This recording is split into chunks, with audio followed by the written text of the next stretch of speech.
मैं डॉक्टर लक्ष्मण साल्वे, मैं प्रोक्टोलॉजिस्ट और जनरल सर्जन हूँ। मैं एससीजी हॉस्पिटल कोलाबा में अटैच्ड हूँ।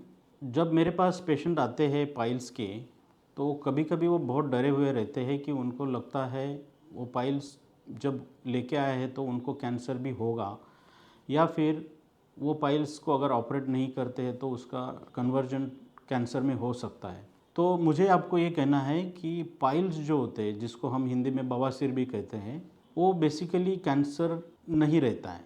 पाइल्स यूजुअली होता है कॉन्स्टिपेशन की वजह से, बद्धकोष्ठता हम जिसको बोलते हैं, तो जिसमें पेशेंट को संडास के लिए जोर करना पड़ता है या फिर बहुत लंबा समय तक पेशेंट टॉयलेट में बैठा रहता है, तो उसकी वजह से वो जो लाइनिंग है जहाँ पे ब्लड वेसल का कुशन्स है वो नीचे सरक जाते हैं या फिर वो फूल जाते हैं, तो उसको बवासीर या पाइल्स बोलते हैं। ये कंडीशन कैंसर नहीं होती है और इसका अगर ट्रीटमेंट सही से किया जाए तो वो ठीक हो जाता है।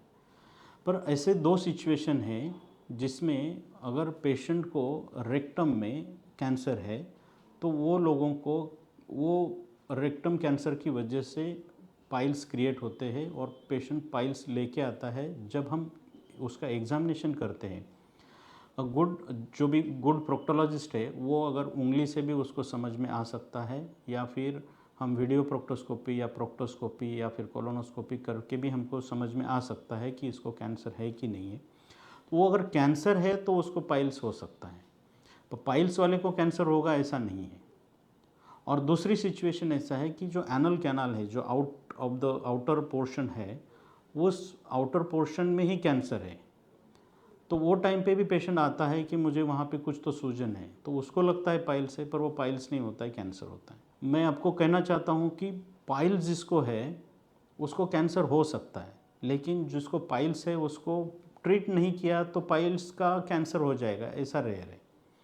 सो कैंसर वाला पेशेंट जिसको रेक्टम कैंसर है वो पाइल्स लेके प्रेजेंट हो सकता है, लेकिन जिसको पाइल्स है उसको अगर कैंसर ना होने के बावजूद पाइल्स है, उसको ट्रीट करेंगे तो वो अच्छा हो सकता है।